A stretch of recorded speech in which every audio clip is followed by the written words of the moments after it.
I apologize for looking like a swamp monster that just crawled out from beneath the sea. But today, we are going to be watching another one of those fabulous informational videos from the past. Today, I'm going to do a makeup tutorial from the 1950s, which is also from a cosmetology class, or instructor, I guess, would be the appropriate terminology for that. So, right in my wheelhouse, and yeah, so let's get into it.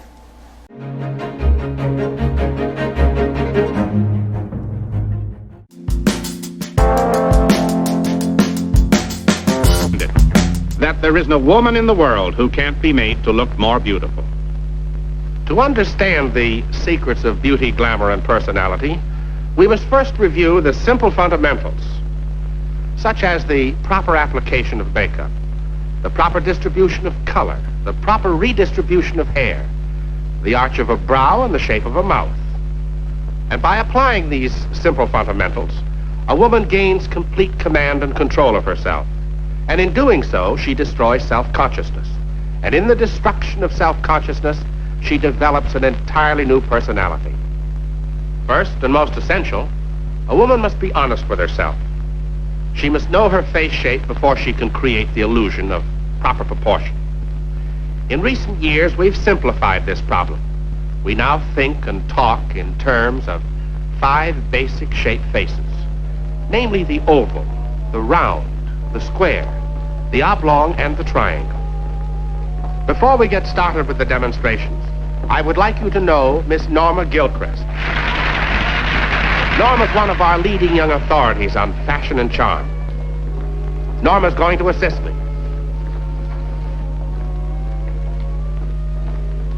On last Saturday afternoon, we selected 5 women from a group provided by your committee.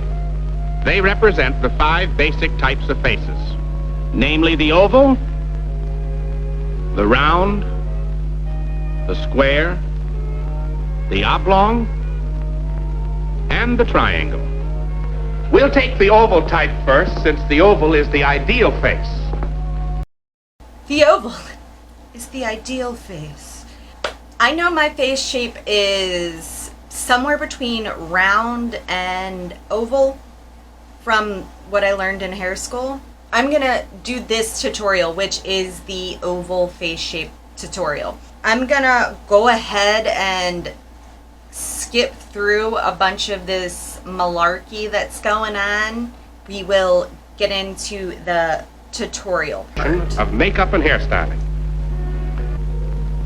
Here's a question from the Nancy Lee Beauty Shop in Seattle, Washington. How many types of foundation base are there? There are 3. There is cake makeup, there is liquid makeup,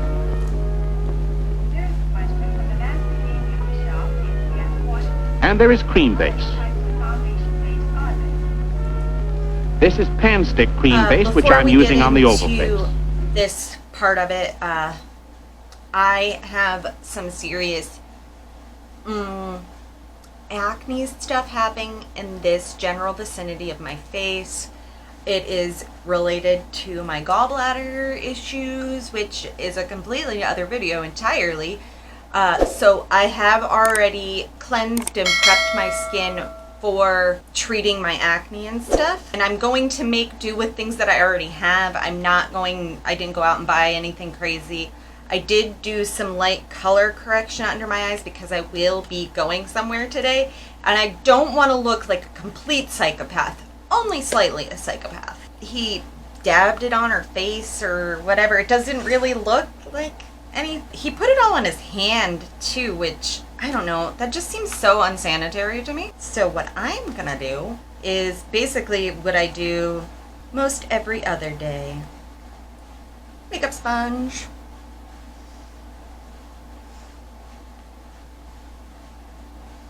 Yeah, I know, I probably put way too much on, but I'm notorious for that, so it's fine. There were several questions regarding the use of cream rouge. What is the purpose of cream rouge? When using a cream or liquid foundation base, you must always use cream rouge. Then dry rouge may be applied after powdering.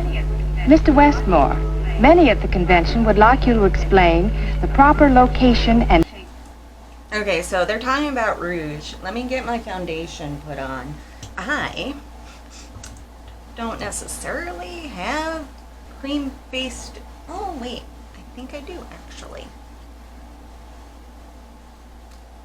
Be back in just a tick. Oh, lucky. I do have some cream rouge. It's part of my Drag King Makeup Mayron palette that I have, but it's not specifically for Drag Kings, it's just what I use it for. But it does have a rouge, so let's see what it says about applying the rouge. Distribution of rouge on the oval-shaped face. No matter which kind of rouge is used, moist or dry, on the oval face it must be placed in the center of the cheek.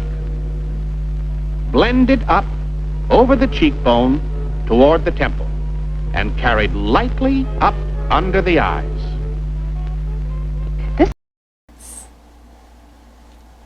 Do it the way that he's doing it with his finger.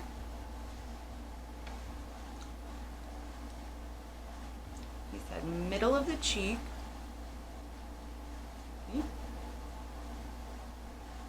Blend it up.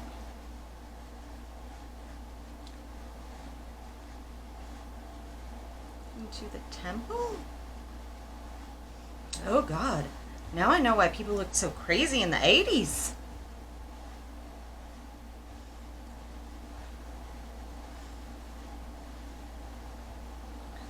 Center. And up. Oh dear God. Ah! I don't like it. Maybe if I still don't like it. I'm gonna take out my brush and see if I can diffuse it, because this is insane.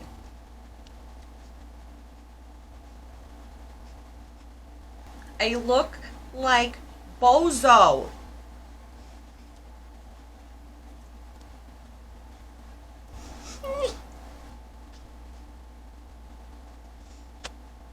I'm not setting anything because I cannot realistically look like this when I go out with my friends. So I'm gonna add some more stuff and see what I can do. It's not better. I mean, it's not worse, but it's definitely, you're not really seeing it on the camera, but that's okay. You don't want to. It's scary. Okay, so now we're gonna go back. Salon operator would like to know what the basic colors in eyeshadow should be. That's a good question. First of all, there should be no fads in makeup. In order to create the illusion of glamour, there are hard, fast rules which must be adhered to. So far as I'm concerned, we need only 2 shades of eyeshadow, brown and blue-gray. Question sent in regarding the use of a pencil in outlining the eye. Quote, is it necessary to outline the eye for good makeup? It is just as important to outline an eye as it is to frame a picture. Remember, the eyes are the windows of your soul. However, you should never use an eyebrow pencil on your lower lid. And never use anything but a shade of brown. Black is taboo and only tends to age you and harden your expression. Okay, so I'm thinking that I'm gonna do a blue-gray eyeshadow. Just the one color. And he said that makeup should never be faddish, so I won't make it faddish. Let's see, what do I have? Should I do my Divine palette? I'm thinking this one and a little bit this one. And he was using an enormous brush, like monster-sized brush. I'm just gonna use a normal eyeshadow brush, and I'm gonna tap it to get the excess off.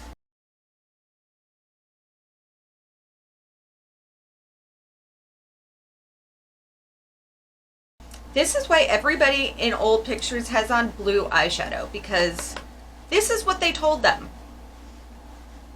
Never let them think outside the box or have any fun or try anything new or different. Women were supposed to, like, just exist infantilized state that we had to be told exactly what to do.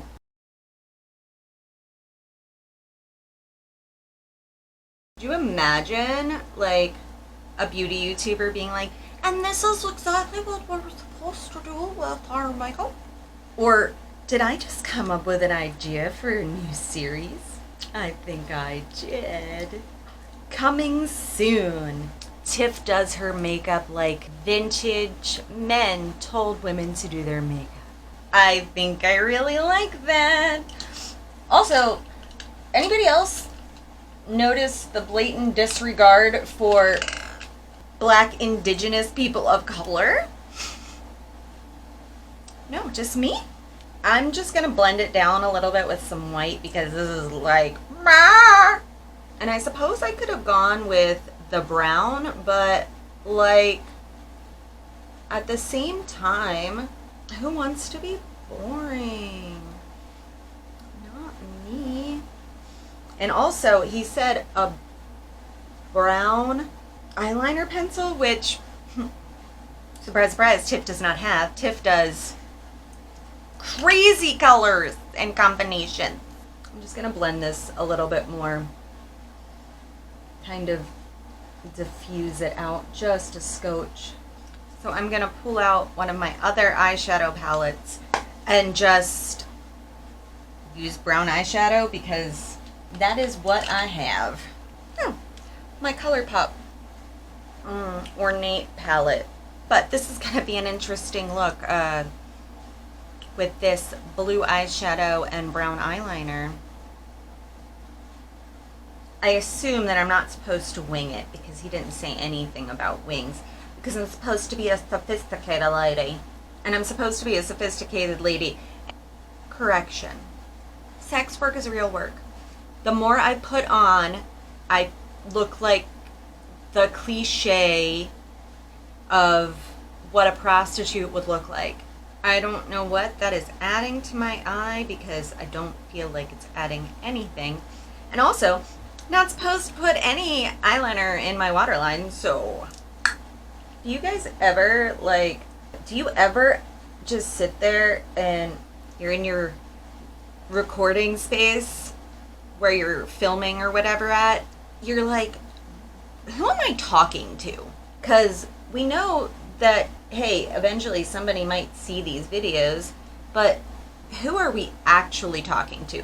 Because there is nobody else in this room. I'm not going to show you this room because I intentionally only clean specific sections to film these videos. We're giving the illusion of perfection, I guess, which that's a whole other, like, thing. Now, friends, let's stop for a moment and examine this makeup to see if everything is well blended. First, let's view the overall picture. A clean hairline. The base is blended well down under the chin, around the sides of the neck, and the cheek rouge is properly blended.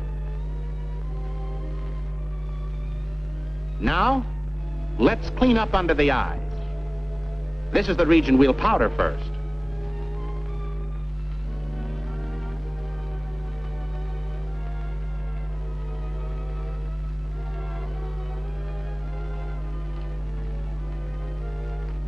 Carefully blend your eyeshadow.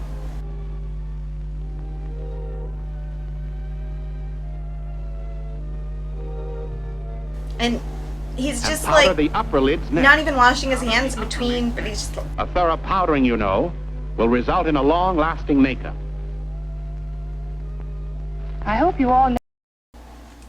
okay. I see where this is all going because I don't have a powder puff, a reusable cotton round, which I assume will work just as well. Let's try it out. But holy crap, is that a lot of powder on her face? Start under the eye. I already blended the eyeshadow, so then we're gonna go.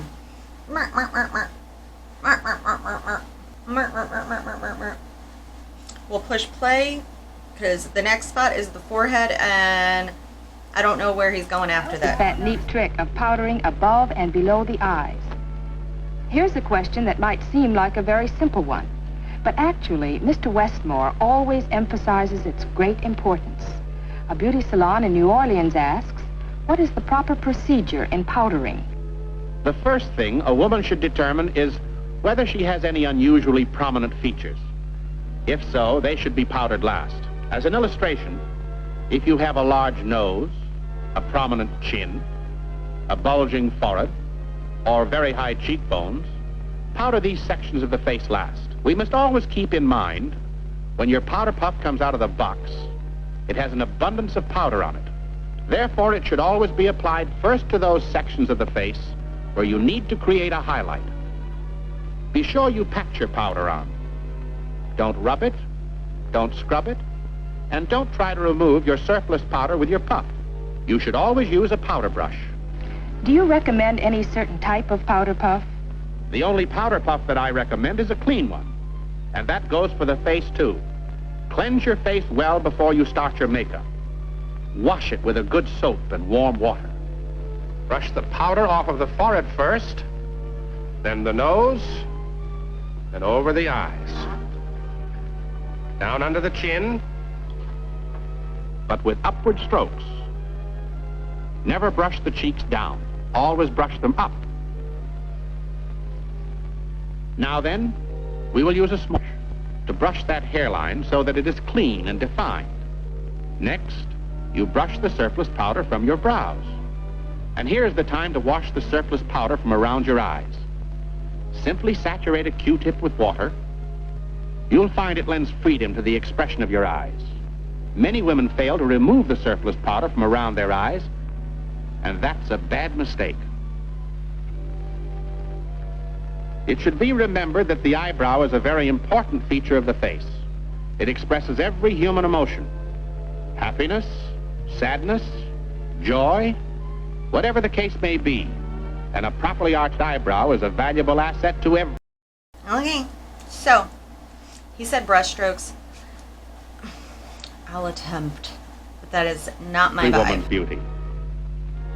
Let's start the eyebrow directly above the inside corner of the eye. I want you to pay particular attention to the sharpness of your eyebrow pencil. It is very important for the creation of fine hairstroke lines. Create the proper arch above the brow. Then, brush up to the arch.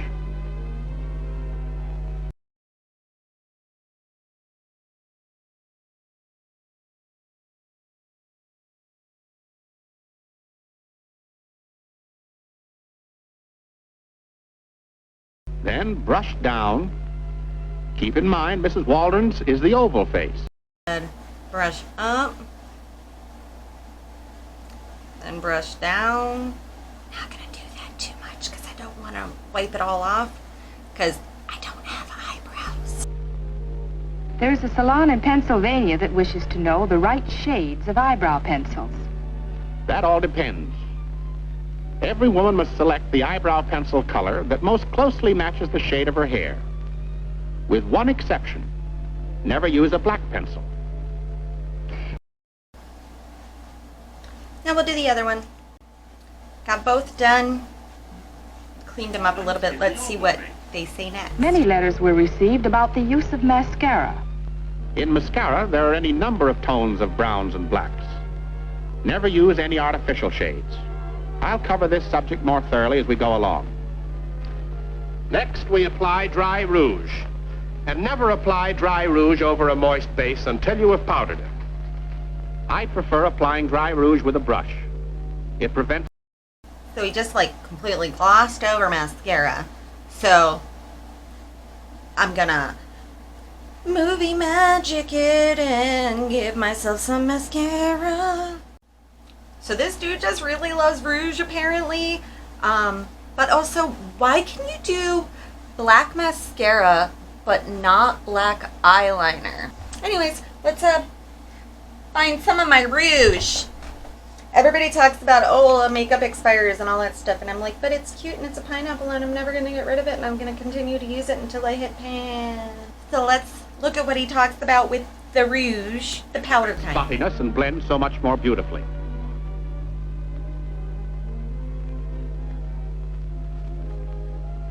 Always remember to powder after you've applied your dry rouge. Okay, so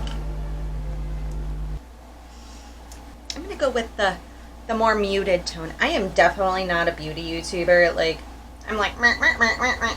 I just do my makeup, guys. Like, that's it. You cannot see what I see. It's not pretty in this mirror, so basically they use this as like a highlight slash bronzer. I don't know, but I don't like it. I don't know. Now I gotta powder it again. Oh.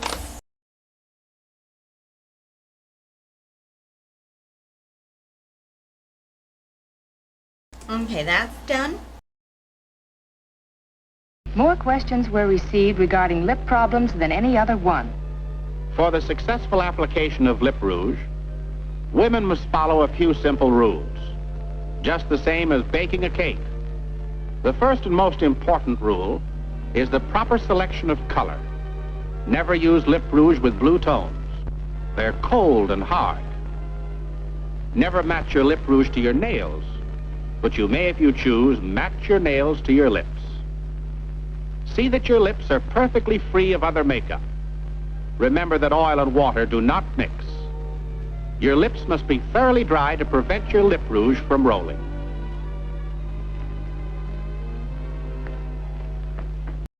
Okay, so I'm just gonna put lipstick on and then blot it, and I can't talk while I'm doing that, so be right back. I'm not gonna do the whole blotting thing because it's a fast drying liquid lip. I just picked a red because I love the way I look with a beautiful red lip and blue eye. I do not like the rouge, but I do have a very vintage looking vibe, so let's finish up the video. Be sure you blot your lips with cleansing tissue. This will make your lips stay on longer and look more natural. Now then, here is a properly made up oval face.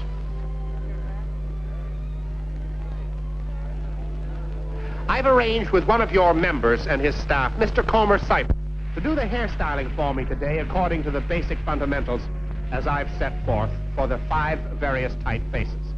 Comer, Mrs. Waldron. How do you do, Mrs. Waldron?